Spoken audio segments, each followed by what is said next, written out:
महोदय, अगर हम आंकड़ों की बात करें तो 2022-23 में 6.15 लाख करोड़ का बजट था, जो बढ़ते बढ़ते 2026-27 में 9.12 लाख का हुआ। सरकार जहां इसको अपनी उपलब्धि बता रही है, परंतु वास्तविकता ये है कि पिछले वर्षों के बजट की प्रस्तावित धनराशि भी सरकार खर्च करने में असमर्थ रही है। अभी तक इस वर्ष में अधिकांश मदों में केवल 50% बजट का व्यय हुआ। कृषि में लगभग 57%, ग्राम विकास में 37%, पशुधन में 58%। महत्वपूर्ण मदों में कम धन का व्यय होना सरकार की प्रशासनिक अक्षमता को भी दिखाता है। सरकार से मेरा सवाल है, क्या आपने बजट का आकार तो दोगुना किया, लेकिन क्या किसान की आय दोगुनी हुई? क्या रोजगार दोगुना हुआ? क्या जनता को राहत दोगुनी मिली? बजट तो बढ़ा, लेकिन प्रदेश के आम नागरिक का कद अभी तक नहीं बढ़ पाया। बहुत बात हुई $1 ट्रिलियन इकोनॉमी बनाने की, लेकिन जहां सरकार ने कागज़ों पर $1 ट्रिलियन इकोनॉमी की बात की, वहीं उसकी नींव में दबे गरीब, बेरोजगार और किसान की आवाज़ सरकार आज भी नहीं सुन रही। महोदय, वास्तविकता यह है कि $1 ट्रिलियन इकोनॉमी का मतलब है कि 90 लाख करोड़ के ऊपर की GSDP होनी चाहिए। सरकार बताए कि 2027 या 2029 तक वो यह लक्ष्य कैसे हासिल कर सकती है।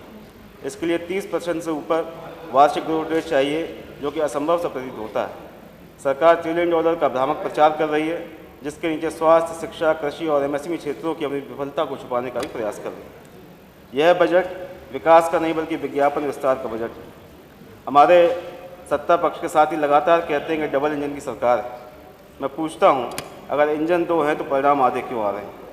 महोदय, स्वास्थ्य में सरकार जहाँ अपने आप की एक बड़ी उपलब्धि बताती है, जहाँ मेडिकल कॉलेज बढ़ाने की बात करती है, योजनाएं बढ़ी, बजट बढ़ा, लेकिन क्या अस्पताल की दीवारें मजबूत होने से स्वास्थ्य व्यवस्था मजबूत हो जाती है? डॉक्टर और जनसंख्या का अनुपात अगर हम देखें तो जहाँ देश का औसत है कि 811 लोगों पर एक डॉक्टर है, वहीं उत्तर प्रदेश में लगभग 2000 लोगों पर एक डॉक्टर ही अभी उपलब्ध है। अभी लगातार चर्चा सदन में हुई, कई सारे हमारे माननीय साथियों ने बताया कि किस तरह CSC, PSC तमाम पद अभी खाली हैं जहाँ डॉक्टरों की कमी है, तो सरकार कहती है कि सब चंगा है। महोदय, सरकार लगातार अपनी पीठ ये कहते हुए थपथपाती है कि प्रदेश में 80 से अधिक मेडिकल कॉलेज बन गए, लेकिन सच्चाई ये है कि अभी 40 से 50% विशेषज्ञ डॉक्टरों की कमी है। बहुत सारे प्रोफेसर के पद भी अभी तक खाली हैं। आयुष्मान भारत और जन आरोग्य योजना के कार्ड तो बांट दिए गए, लेकिन गरीब जो अस्पताल जाता है तो कहा जाता है बेड खाली नहीं। 102, 108 एम्बुलेंस आज भी गाँव में समय पर नहीं पहुँचती, और सरकार इतनी अक्षम हो गई है कि मेडिकल कॉलेज भी PPP मॉडल पर खोलने का आज काम कर रही है। इस सरकार ने किसानों का अपमान करने में कोई कसर नहीं छोड़ी। सरकार कहती है कि उन्होंने रिकॉर्ड गन्ना भुगतान किया, पर यह नहीं बताती कि अभी गन्ना किसानों का कितना भुगतान बकाया है। पिछले 9 सालों में गन्ना मूल्य की जो बढ़ोतरी हुई वो भी ना के बराबर है। पिछले साल आलू की फसल में किसान को बड़ा नुकसान हुआ, और इस साल का जो रुझान है उसमें भी लगता है कि आलू के किसान इस बार भी नुकसान खाएगा। कृषि उत्पादन में सरकार दावा करती है कि यूपी नंबर 1। यूपी तो हमेशा उत्पादन में अग्रणी रहा, लेकिन इसमें सरकार का क्या योगदान?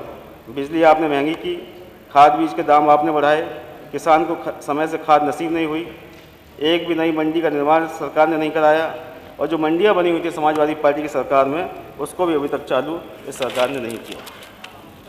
सरकार का कहना है कि GSDP बढ़कर 2024-25 में 30.25 लाख करोड़ की हो गई, लेकिन 2025-26 में इसके 36 लाख करोड़ पहुँचने की संभावना बताई जा रही है। ये केवल अनुमान है, अभी तक वास्तविक आंकड़े सरकार ने जारी नहीं किए। उल्लेखनीय यह है कि सरकार इस बात को छुपा रही है कि प्रदेश की पर कैपिटा GDP जो है वो देश में सभी प्रदेशों के मुकाबले नीचे से दूसरे स्थान पर है। इससे स्पष्ट होता है कि गरीबी दूर करने में सरकार ने कोई भी सार्थक प्रयास नहीं किया। सरकार के द्वारा लगातार इन्वेस्टर्स मीट की बात की गई और कहा गया कि 50 लाख करोड़ का इन्वेस्टमेंट जो है सरकार लेके आने वाली है, लेकिन जहाँ एक तरफ सरकार ने दावे किए, MOU साइन कराए, लेकिन हकीकत ये है कि अभी 10% भी सरकार उस लक्ष्य को हासिल करने में कामयाब नहीं हो पाई। MSME की हालत प्रदेश में बहुत कमज़ोर है, और सरकार के द्वारा इसके लिए कोई विशेष प्रयास नहीं। माननीय विधायक जी, समय हो गया। नहीं, समय हो गया। सभी लोगों की बातें आ जाएं, अपनी अपनी विधानसभा की सब लोग बात। सब प्रदेश में माननीय विधायक बड़ी समस्या बेरोजगारी की है। समाप्त करिए। युवा डिग्री हाथ में लेकर माननीय विधायक 1 मिनट में योगेश शुक्ला जी, 1 मिनट हमारे आगे में तो कम कर देना, 1 मिनट दे दो। युवा डिग्री हाथ में लेकर घूम रहा है, लेकिन नौकरी नहीं मिल पा रही। कभी पेपर लीक हो रहा है, कहीं भर्ती की प्रक्रिया में लंबा समय चल रहा है, और यूथ अनएम्प्लॉयमेंट रेट में सरकार जो है पूरी तरीके से विफल रही। मौजूदा शिक्षा में बहुत बात की गई, लेकिन आज भी शिक्षा का जो बजट है वो पूरी तरह से खर्च नहीं हो पाया। और अंत में मैं सिर्फ कहना चाहता हूँ, बजट की विडम्बना ये भी माननीय विधायक जी, खत्म 10 सेकंड। बजट की योगेश विडम्बना ये शुक्ला है जी, योगेश शुक्ला कि जी, सरकार का विधायी का बजट है, ये बजट सबका साथ का नहीं योगेश बल्कि शुक्ला कुछ जी। विकास का बजट है।